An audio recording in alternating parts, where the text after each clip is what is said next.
Welcome to math access. तो जैसा कि मैंने आपको कुछ दिन पहले एक सीबीएसई बोर्ड क्लास 9th का टर्म 2 एग्जाम के लिए मैथ का एक बहुत ही इंपॉर्टेंट सैम्पल पेपर का सॉल्यूशन प्रोवाइड किया था।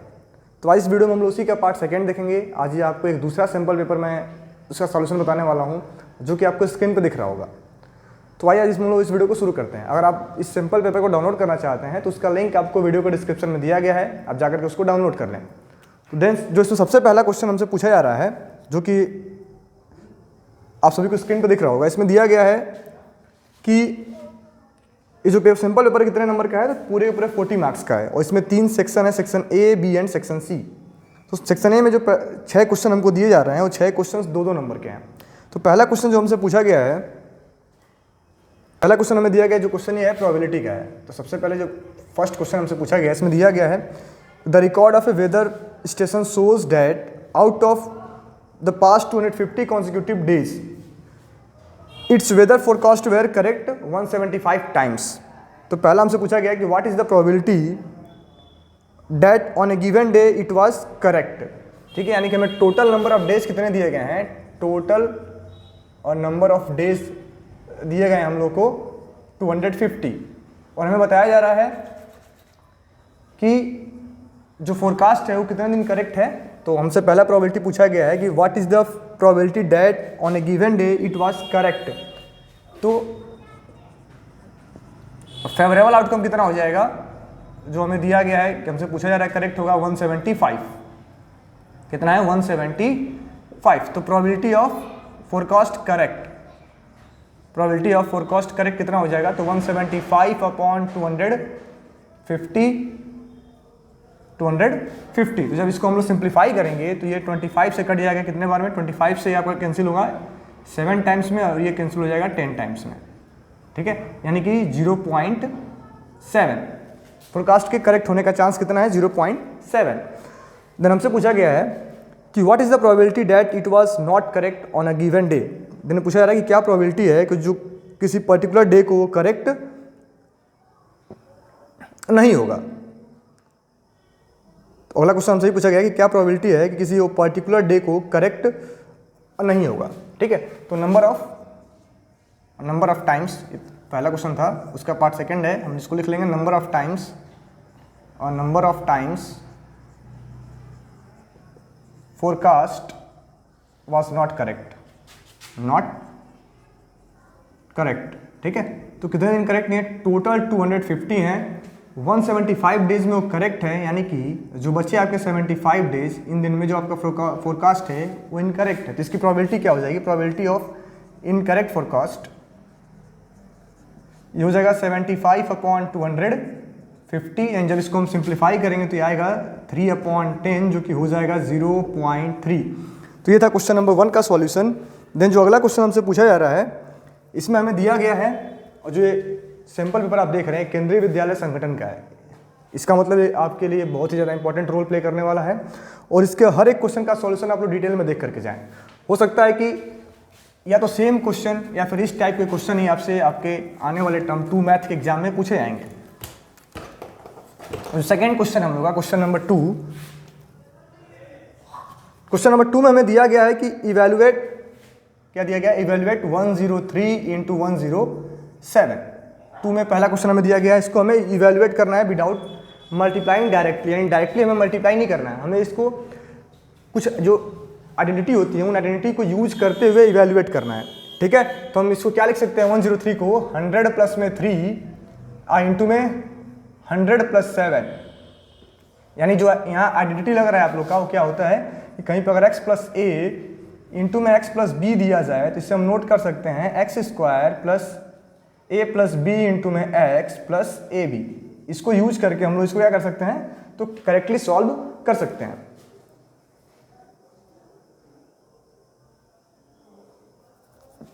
तो यहाँ क्या हो जाएगा कि 100 का square plus 3 plus 7 into 100 plus 3 into 7, जो कि हो जाएगा आपका यहाँ पे, और 10,000, 100 का स्क्वायर प्लस 10 इंटू में 100 प्लस 21, ये हो जाएगा 10,000 प्लस 1,000 प्लस 21, यानी कि 11,021। ये था क्वेश्चन नंबर 2 के पार्ट 1 का सॉल्यूशन। देन नेक्स्ट है क्वेश्चन नंबर 2 का पार्ट 2, जो कि और वाला क्वेश्चन है। इसमें और करके 2 क्वेश्चन आपको दिए गए हैं, इनमें से कोई एक हमें अटेम्प्ट करना है, और दोनों क्वेश्चन किस पे हैं, तो डायरेक्ट आइडेंटिटीज पे। तो सेक्शन ए का भी हम लोग सॉल्यूशन देख रहे हैं, 2 का और है। इसमें हमें दिया है 2a माइनस 3b का होल क्यूब, हमें इसको फाइंड करना है। 2a माइनस 3b का होल क्यूब, तो इसको हम कर सकते हैं 2a का होल क्यूब माइनस 3b का होल क्यूब, फार्मूला है कौन सा है, तो a माइनस b का होल क्यूब का जो फार्मूला होता है उसको यहाँ पे हमें अप्लाई करना है, जो क्या होता है कि a cube minus b cube minus 3ab and a minus b, इसको हमें अप्लाई करके इसको सॉल्व करना है, ठीक है। तो यहाँ पे क्या हो जाएगा ये, तो ये आप लोग का हो जाएगा 2a माइनस 3 का होल क्यूब माइनस 3b का होल क्यूब, यानी कि 8a cube minus 27b cube minus 3 into 2 into 3b into में 2a माइनस 3b, ठीक है। यानी हो जाएगा 8a cube minus 27b cube minus 18ab 2a minus 3b, यानी कि हो जाएगा 8a cube minus 27b cube minus 36a square b minus का 54ab स्क्वायर, ठीक है। तो ये था क्वेश्चन नंबर 2 के और का सॉल्यूशन। देन जो अगला क्वेश्चन है क्वेश्चन नंबर 3, इसमें हमें दिया गया है कि एक सर्किल है, ठीक है, इसका फिगर आपको दिख रहा होगा क्वेश्चन में। एक सर्कल हमें बना के दिया गया है, कुछ इस टाइप का फिगर है, ये यहाँ हमें 2 ट्रायंगल्स दिए गए, A B and C, and ये दिया है ये डी, ठीक है। तो ये कितना का है, 69 डिग्री का है, ये है 31 डिग्री का, और हमसे पूछा जा रहा है कि फाइंड एंगल BDC, हमसे एंगल BDC पूछा गया, नहीं हमें ये वाला एंगल फाइंड करना है। तो सबसे पहले हम लोग क्या करेंगे कि in triangle ABC, angle A plus angle B plus angle C is equal to 180 degree. पहले हम लोग क्या कर लें कि पहले एंगल A को फाइंड किया जाए, ठीक है। A कितना दिया है पता नहीं, इसको हमें फाइंड करना। B कितना दिया है 69, C है 31 इज इक्वल टू 180, तो angle A plus 100 is equal to 180, angle A कितना आ जाएगा, तो 180 माइनस 100, एंगल A हो जाएगा 80 डिग्री का, कितने का होगा, तो 80 डिग्री। यानी अब ये एंगल A हमारा कितना आ गया है 80 डिग्री। तो यहाँ पे हम क्या लिखेंगे कि arc BC subtends angle BAC and angle BDC on the remaining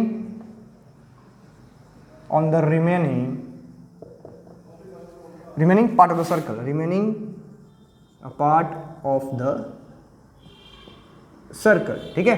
therefore angle BAC is equal to angle BDC is equal to क्या हो जाएगा 80 degree.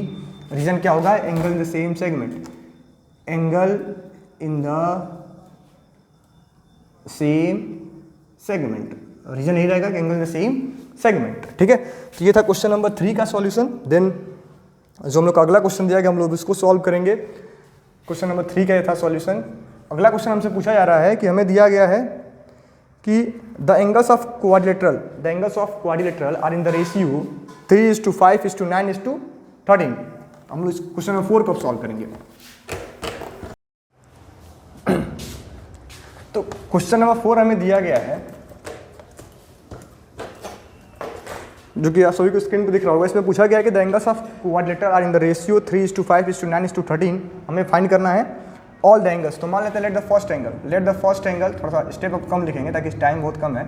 Let the first angle, इसको हम लोग क्या लिया जाए कि पहला एंगल मान लेते हैं 3x है, मैं सीधा लिखता हूँ। फर्स्ट एंगल को मान लेते हैं 3x है, second angle 5x, third angle 9x and fourth angle 13x। तो हम जानते हैं कि अगर हमें क्वाड्रिलेटरल दिया गया है तो क्वाड्रिलेटरल के चारों एंगल का सम कितना होता है, तो 360 डिग्री, यानी कि 3x plus 5x plus 9x plus 13x is equal to 360 degree, ठीक है। यानी कि जब हम सबको ऐड करते हैं आपस में तो क्या आएगा, 30x is equal to 360, x की वैल्यू आ जाएगी 360 बाई 30, x आ जाएगा 12, ठीक है, यानी कि फर्स्ट एंगल क्या हो जाएगा, तो फर्स्ट एंगल आप सभी का हो जाएगा कि फर्स्ट एंगल हो जाएगा 3 इंटू 12 36, सेकेंड एंगल हम लोग का हो जाएगा 5 into 12 60, third angle 9 into 12 108 and fourth angle 13 into 12 जो कि हो जाएगा 156। तो इस तरीके से हम लोग क्वेश्चन नंबर 4 को सॉल्व करेंगे। देन नेक्स्ट है क्वेश्चन नंबर 5। क्वेश्चन नंबर 5 भी आप सभी को स्क्रीन पर दिख रहा होगा। इसमें हमें 2 क्वेश्चन दिए गए हैं और करके दिया गया, हमें दोनों में से किसी एक को सॉल्व करना है।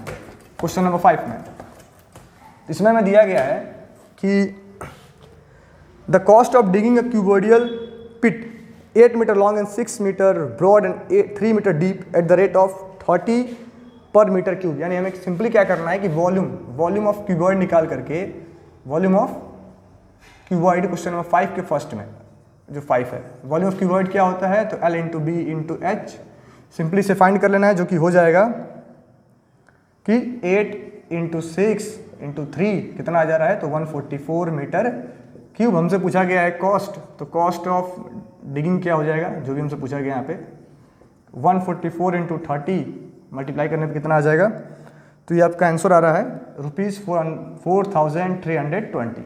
तो ये था 5 के जो पहला पार्ट है, जो पहला क्वेश्चन नंबर 5 का है उसका सॉल्यूशन। देन इसमें जो और वाला है, इसमें 2 क्वेश्चन पूछे गए हैं 5 का फर्स्ट एंड और करके। तो दूसरे में दिया गया है कि हमें the curved surface area of right circular cylinder of height 14 centimetre 88 centimetre square.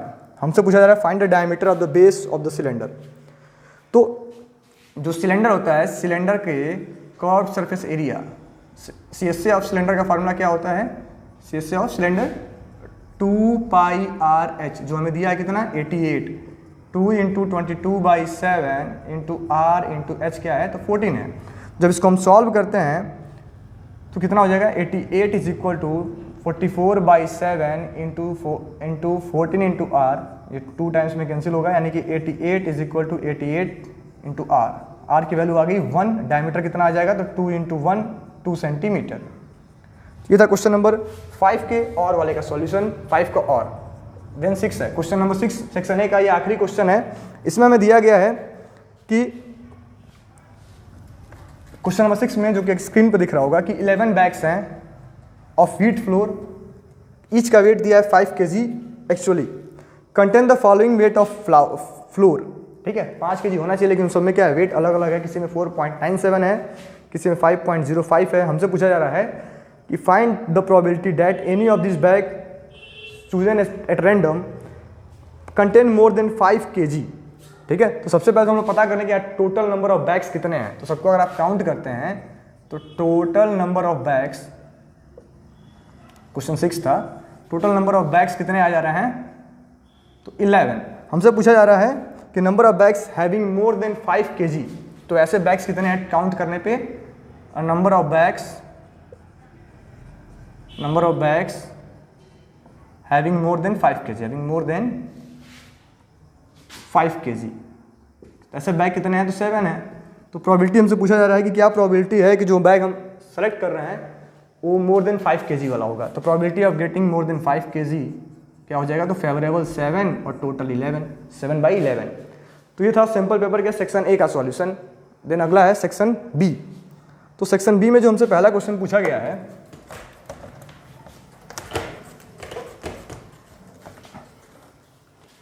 अगला कौन सा सेक्शन है, तो हम लोग शुरू कर रहे हैं सेक्शन बी। सेक्शन बी में जो हमसे पहला क्वेश्चन पूछा जा रहा है कि फाइंड द वैल्यू ऑफ के if x - 1 is a factor of f px। तो हमें क्वेश्चन नंबर 7 में एक px दिया गया है, बोला जा रहा है कि जो x - 1 है वो क्या है, तो फैक्टर है किसका, तो जो px हमें गिवन है, और px क्या दिया जा रहा है, तो px दिया गया हमें kx² - √2x + 1। देखिए जो आपका ये क्वेश्चन दिख रहा है स्क्रीन पे, ये एनसीईआरटी के बुक का क्वेश्चन है। ठीक है, हमें क्या बताया गया कि x - 1 इसका फैक्टर है। तो फैक्टर होने का मतलब क्या है कि p1 की वैल्यू, यानी कि हम x के प्लेस पे अगर 1 पुट करते हैं तो आंसर क्या आना चाहिए, 0, यानी कि k × 1 का स्क्वायर -√2 × 1 + 1 = 0, यानी कि k × 1 -√2 + 1 = 0, यानी k = क्या आ जाएगा, तो इसका साइड चेंज करते हैं तो √2 और +1 वाला क्या हो जाएगा, -1, k की वैल्यू आ गई। ये था क्वेश्चन नंबर 7 का सॉल्यूशन, सेक्शन बी के पहला क्वेश्चन था ये, ठीक है। देन नेक्स्ट है क्वेश्चन नंबर 8। यहाँ पे हमें 2 क्वेश्चंस दिए गए हैं क्वेश्चन नंबर 8 में, यानी 8 के 2 पार्ट हैं और करके लिखा गया क्वेश्चन हमसे पूछा जा रहा है और दोनों में से किसी एक को सॉल्व करना है। तो क्वेश्चन नंबर 8 में हमें दिया गया है, जो पहला वाला पार्ट है इसका, कि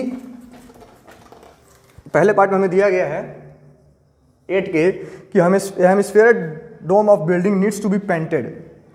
हेमिस्फीयर जो डोम है उसको हमें पेंट करना है, जिसका डायमीटर हमें दिया गया है 17.6 सेंटीमीटर। तो हमसे पूछा गया है find the cost of painting, find the cost of painting. तो क्वेश्चन तो आप लोग को स्क्रीन पर दिख ही रहा होगा। तो सबसे पहले हम लोग क्या पता करेंगे कि सरकमफ्रेंस क्या होगा, यानी कि सरकमफ्रेंस ऑफ द डोम क्या होगा। जो हमें दिया गया है सरकमफ्रेंस ऑफ द डोम दिया गया है ना, कि सरकमफ्रेंस ऑफ द डोम है कितना, और circumference of the dome figure भी आपको दिख रहा होगा क्वेश्चन में, कितना दिया है 17.6। तो सरकमफ्रेंस का फार्मूला क्या होता है 2 पाई आर, जो कि आएगा 17.6, यानी 2 × 22/7 इंटू आर कितना हो गया 17.6। जब हम सॉल्व करेंगे तो आर की वैल्यू कितनी आ जा रही है, इसको सिंप्लीफाई करने पे 17.6 × 7/22 × 2, इसको आप लोग सिंप्लीफाई करेंगे तो 2.8 मीटर, ठीक है। ये आर आ गया। हमसे पूछा गया कि क्या कॉस्ट होगा पेंटिंग का, ठीक है। तो हम लोग को पेंट क्या करना है, तो हेमिस्फीयर के शेप का है ना, जिसको पेंट करना है, किस शेप में है हेमिस्फीयर के, तो यानी इस वाले हिस्से को पेंट करना होगा, यानी curve surface area of hemisphere हमें फाइंड करना पड़ेगा। हमें क्या फाइंड करें, CSA of hemisphere, CSA of hemisphere जो कि हो जाएगा और 2 पाई आर स्क्वायर। जब इसको हम लोग सिंप्लीफाई करते हैं तो 2 × 22/7 इंटू 2.8 इंटू 2.8, 7 से 0.4 टाइम्स में जब इसको हम आपस में मल्टीप्लाई करेंगे तो इसका आंसर कितना आ रहा है, तो जब इनको मल्टीप्लाई किया जाएगा तो इसका आंसर आ रहा है 49.8 मीटर स्क्वायर। हमें क्या दिया गया है कि अगर 100 मीटर स्क्वायर होता है तो उसका कॉस्ट ऑफ पेंटिंग है 100 मीटर स्क्वायर, 100 सेंटीमीटर स्क्वायर का कॉस्ट ऑफ पेंटिंग कितना है 5। 100 सेंटीमीटर स्क्वायर अगर है तो उसका कॉस्ट ऑफ पेंटिंग कितना है 5 है। क्या रुपीज़ दिया है कि 100 सेंटीमीटर स्क्वायर का है, थोड़ा ध्यान से समझना है हमें, 100 सेंटीमीटर स्क्वायर का 5 रुपये है। तो अपने पास कितना है 49.8 मीटर स्क्वायर। तो पहले हमें मीटर स्क्वायर को किस में चेंज करना होगा, सेंटीमीटर में। तो टोटल एरिया जिसको हमें पेंट करना है, total area to be paint 49.8 into 10,000। अब 10,000 से क्यों मल्टीप्लाई किया जा रहा है, क्योंकि हम लोग जो मीटर में दिया उसको किस में कन्वर्ट कर रहे हैं, सेंटीमीटर में। तो ये हो जाएगा 498,000 सेंटीमीटर स्क्वायर, ठीक है। तो हमें फाइंड करना है कॉस्ट ऑफ पेंटिंग। तो यहाँ पे मैं इसको कैलकुलेट करता हूँ कॉस्ट ऑफ पेंटिंग, क्योंकि हमें दे रखा है कि 100 सेंटीमीटर स्क्वायर अगर दिया जाए तो उसका कॉस्ट कितना है, तो 5 रुपये है, ठीक है।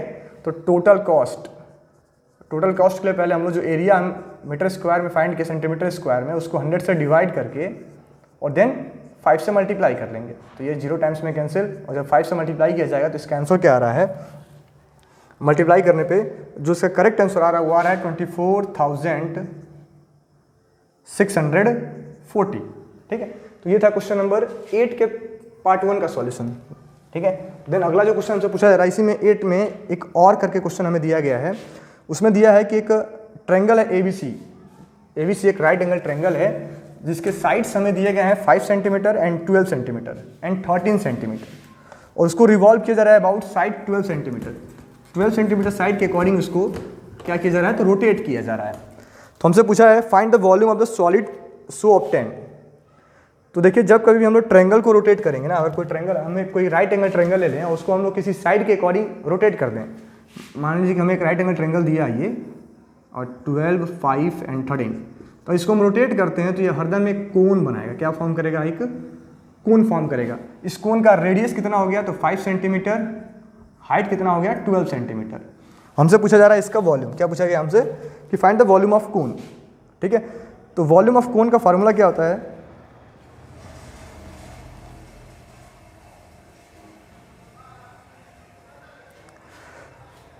तो और वॉल्यूम ऑफ द कोन का फार्मूला होता है 1/3 पाई आर स्क्वायर एच, यानी कि यहाँ पे R 5 है, हाइट 12 है, यानी कि 1/3 पाई R 5 का स्क्वायर इंटू में 12, यानी कि 3 से 4 टाइम्स में कैंसिल, यानी कि पाई इंटू 25 इंटू 4 यानी कि 100 पाई सेंटीमीटर क्यूब आ गया हमारा वॉल्यूम ऑफ द कोन। ठीक है, तो ये था क्वेश्चन नंबर 8 के दोनों पार्ट का सॉल्यूशन। देन जो अगला क्वेश्चन हम लोग का है वो है